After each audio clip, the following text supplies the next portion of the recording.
Welcome back to the podcast. We have a great show for you today. Welcome to the debate. And welcome back to our English learning space. Yes, welcome. It is so great to be here with you all. So today we are starting with a dangerously simple question. Oh, I love those. They always get us into trouble. Right. It seems so easy on the surface. Here it is. Do you prefer to travel alone or with your family? Oh, man. That is a loaded question. It really is. Because if you want to test the absolute limits of human empathy, you do not need to sign up for a silent meditation retreat. No, definitely not. You don't need to read a stack of philosophy books either. Just try navigating a foreign transit system with your extended family. Oh, wow. Yes. With 4 oversized suitcases and a mysteriously missing boarding pass. And usually it is raining. Someone is loudly insisting that the blue line is actually the red line. The teenager is threatening to go on strike. Exactly. And you are just trying to read a map that seems to be printed in an extinct language. It's the ultimate test of human patience. It really is. But we often sell ourselves this pristine, beautiful aesthetic of travel. The solitary figure standing at the edge of a mountain or sipping an espresso undisturbed at a cafe in Rome. Right, the perfect Instagram photo. Precisely.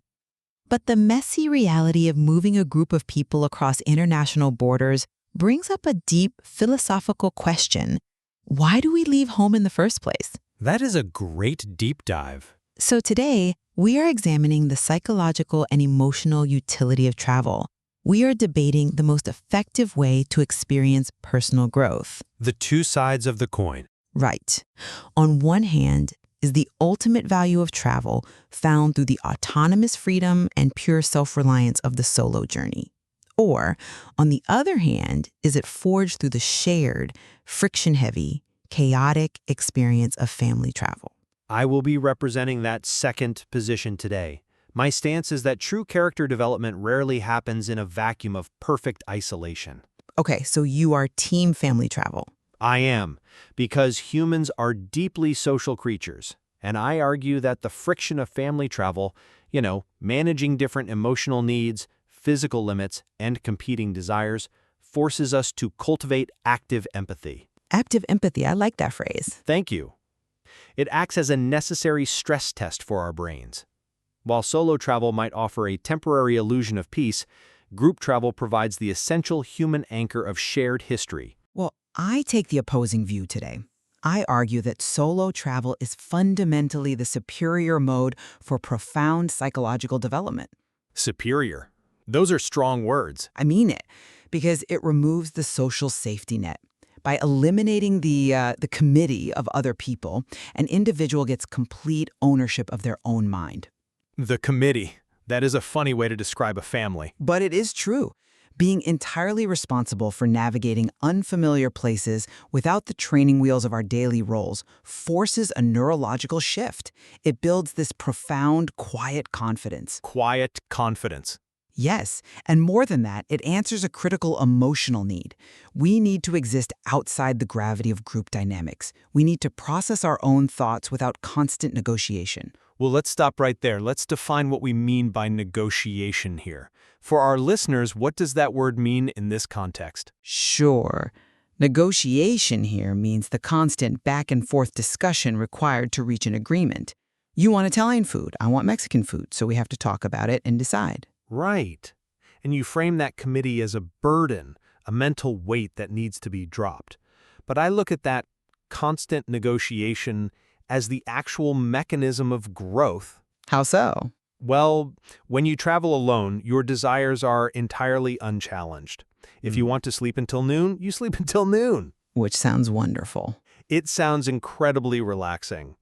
If you want to skip the museum and eat ice cream twice, you just do it. But existing in a state where your impulses face zero resistance, that does not build character. It just indulges the ego. I think you are glossing over what that uncompromised autonomy actually does to the brain, though. Let's look at the concept of the itinerary. Wait, really quick, can you explain the word itinerary for our learners? Oh, absolutely. An itinerary is your detailed travel plan. It is the schedule of places you will go and the times you will be there. Perfect. So the daily schedule. Right. In a family dynamic, an itinerary is basically a binding geopolitical treaty. That is strangely accurate. Every single deviation requires a vote. Every detour requires permission. You aren't just managing the trip, you are running a highly complex computer network. Oh, totally. You have to constantly check the other nodes. Is dad tired? Is the kid hungry? Are we going to make the reservation? Yes, I know that panic very well in my real life. It operates incredibly slowly because it is bogged down by constant communication checks. But a network is exactly what a family is, though. And yes, it requires a lot of energy. But what solo travel offers is the efficiency of a single, highly focused mind. It provides true, unadulterated spontaneity. Ah, spontaneous. Doing things naturally, without planning them first. Exactly.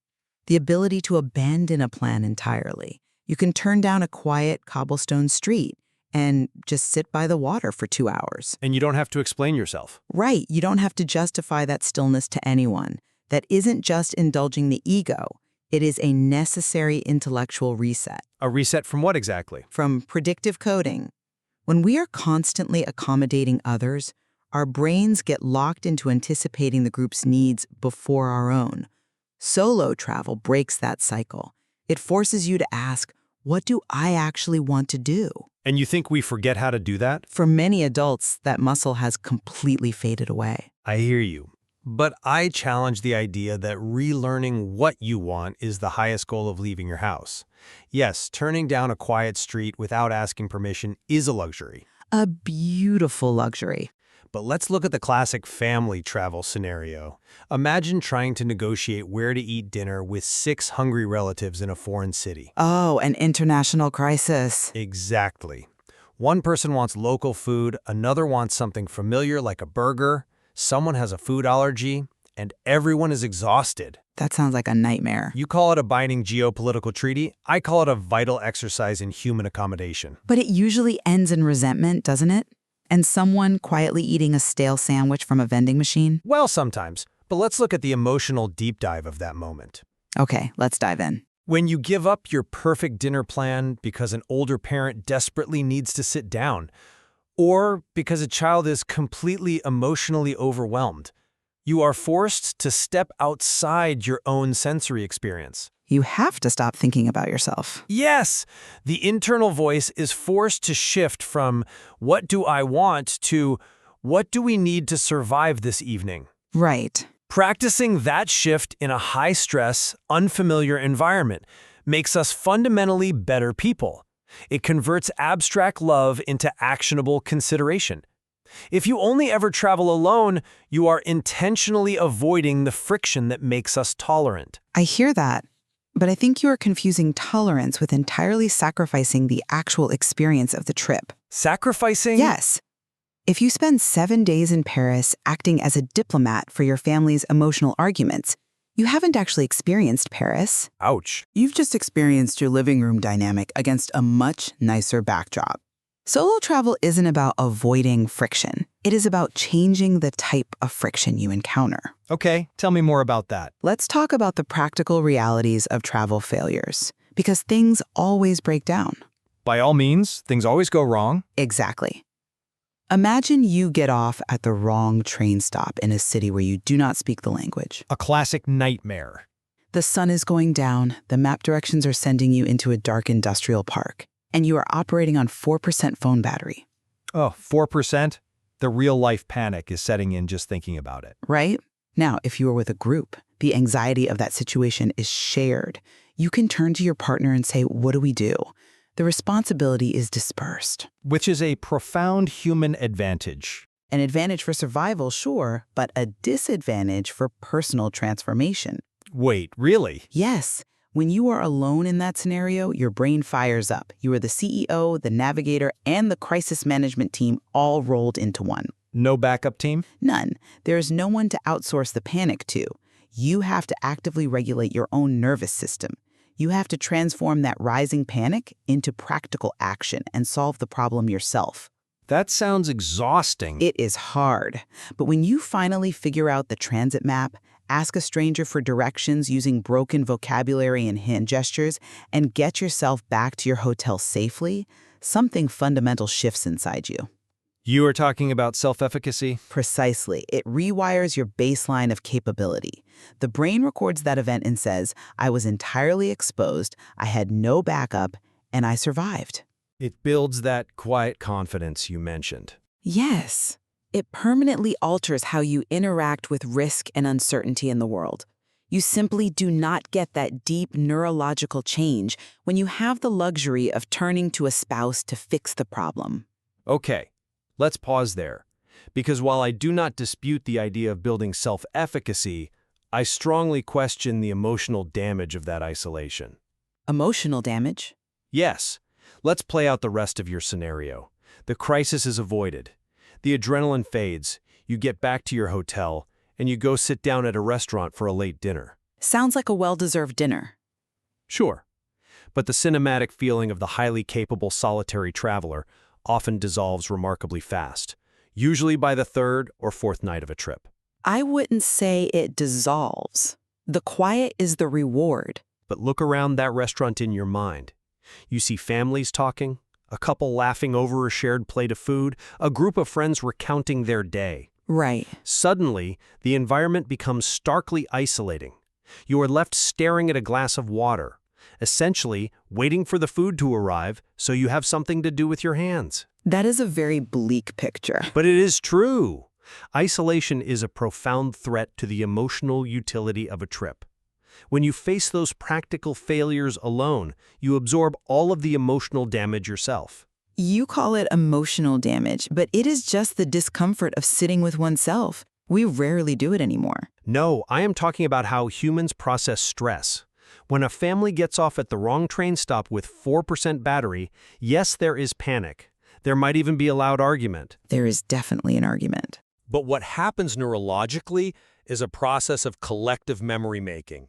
The shared stress spike, followed by the joy of finally finding the hotel together, creates a powerful bonding effect. Bonding through stress? Yes, you aren't just surviving a travel failure, you are surviving it together. You are looking at each other and saying, "Can you believe we just did that?" I suppose that is true. That shared survival completely changes the feeling of the memory. It replaces the sting of isolation with collective resilience. You call it relational glue. But I call it collective trauma masking as a vacation funny story. Ouch. Collective trauma? Well, you are arguing that the value of the trip comes from the shared suffering. But let's pivot to that concept of memory. Because I believe the legacy of these trips, what we actually take home with us, is the most crucial battleground here. Okay, let's talk about legacy. Solo travel yields what I would call private pages, like a diary. What do you mean by a private page? For our listeners, let's paint a picture. I mean a memory that is entirely uncompromised by the distraction of managing someone else's experience. Okay. When you are alone, your sensory perception is incredibly sharp because your brain isn't busy monitoring your partner's mood or trying to carry a conversation. You notice things. Like what? You notice the exact quality of the light hitting a centuries-old building. You hear the specific rhythm of the street noise. In those moments of pure, uninterrupted observation, you often experience deep, visceral moments of clarity about your life back home. But those realizations are entirely inside your own head. That is what makes them sacred. They fundamentally change your inner world. Now, they may be entirely impossible to explain to anyone else. Right. You try to tell a friend, and it just sounds boring. Exactly. You can never fully explain to your friends why standing on that specific bridge for 20 minutes meant so much to you. It sounds hollow when you try to speak it aloud. But the inability to articulate the memory does not make the internal change any less real. I see your point. But the inability to communicate those moments is not a strength. It is a profound limitation. A limitation? Yes. If a memory exists only in your head, it ends with you. It is a closed loop. I completely reject the idea that an unshared memory is the highest form of travel legacy. So what is the alternative? I champion the shared story. Family travel doesn't leave you with a perfectly quiet, silent journal page. It leaves you with a loud, messy, enduring family language. A language that usually consists of reminding Dad about the time he got everyone lost in the rain. Yes, exactly. And you dismiss that as collective trauma, but you are missing the social function of storytelling. How so? The highly detailed, incredibly frustrating moments of family travel like arguing for 40 minutes over which museum to visit, or dragging suitcases up the wrong hill. They change over time. They become funny? Yes. In the moment, it is pure annoyance. But a decade later, it is the structural integrity of your relationship. Just by becoming a joke? By becoming a shorthand for belonging. You sit around a table at Thanksgiving. Someone drops a turkey platter, and an aunt says, well, at least it is not the Munich train station. Okay, that is funny. Right? And instantly, the entire table laughs. That repeated story provides an ongoing warmth that outlasts the actual trip by decades.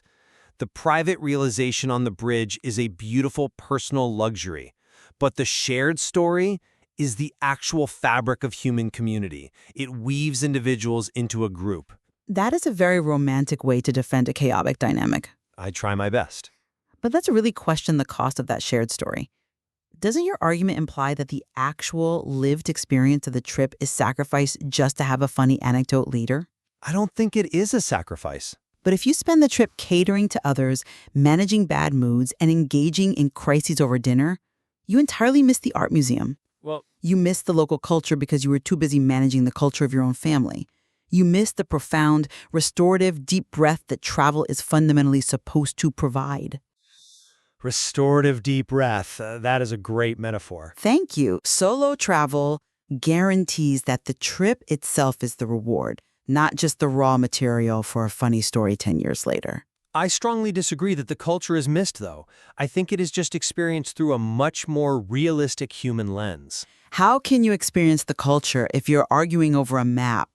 Because when you travel with, say, an older parent whose physical pace is much slower, yes, you might only see one art museum instead of the 3 you aggressively scheduled. Right. But the consequence is that you are forced to sit at a public plaza for 2 hours. You people watch together. You notice the rhythm of the city in a way you never would have if you were rushing from landmark to landmark. So the delay becomes the experience. Exactly. The trip stops being a frantic checklist of personal consumption, and it becomes a shared state of being. But again, that shared state of being is forced upon you by a limitation. The limitation gives the trip its heart. Solo travel caters entirely to your mood. Family travel demands compromise, and through that compromise, it actually trains your heart. It teaches you how to yield to others. You keep returning to this idea of training the heart and learning how to yield. Because it is vital. But I would argue that many people walking through airport terminals today are already severely overtrained in yielding. What do you mean? In our daily lives, we are constantly compromising. We compromise at work to maintain professional harmony. We compromise in our households to keep the peace. True. We manage endless, exhausting group dynamics from the moment we wake up. For a vast portion of the population, a solo journey is the only time they are permitted to lay down that immense mental burden. You are speaking of travel strictly as an escape hatch. I am speaking of it as a medical intervention for an exhausted soul. Wow. It is an opportunity to discover who you actually are when left entirely alone, without the heavy pressure of performing your family or professional roles. When you aren't mom or manager or spouse, what is the actual shape of your thoughts? That is a deep philosophical question. Family travel doesn't allow you to ask that question. Solo travel forces you to answer it. I will not deny that modern life leaves people incredibly exhausted.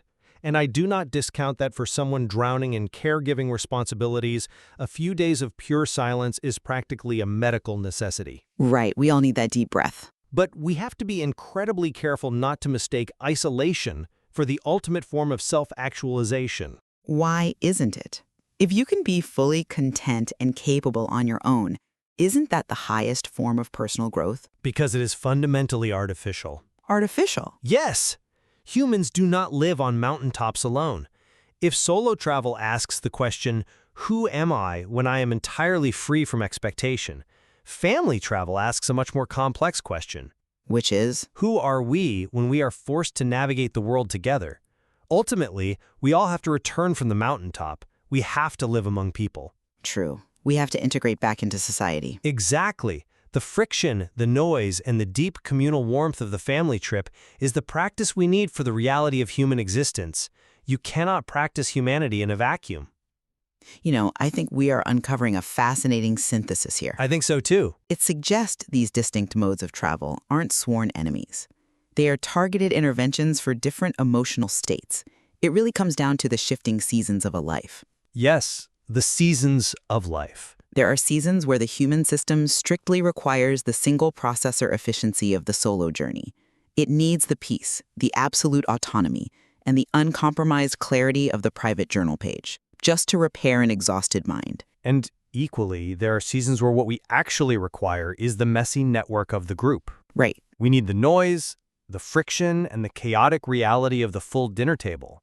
We need the shared stories to remind us of where we belong and who we belong to. The ultimate wisdom isn't rigidly declaring isolation better than integration, or vice versa.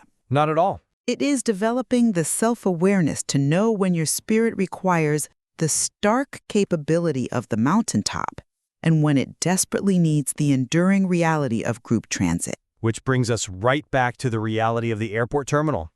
Torn between the pristine, untouched quiet of solitary travel and the loud, cumbersome weight of moving together. Both demand something profound from us. Both offer a completely different blueprint for personal growth. They really do.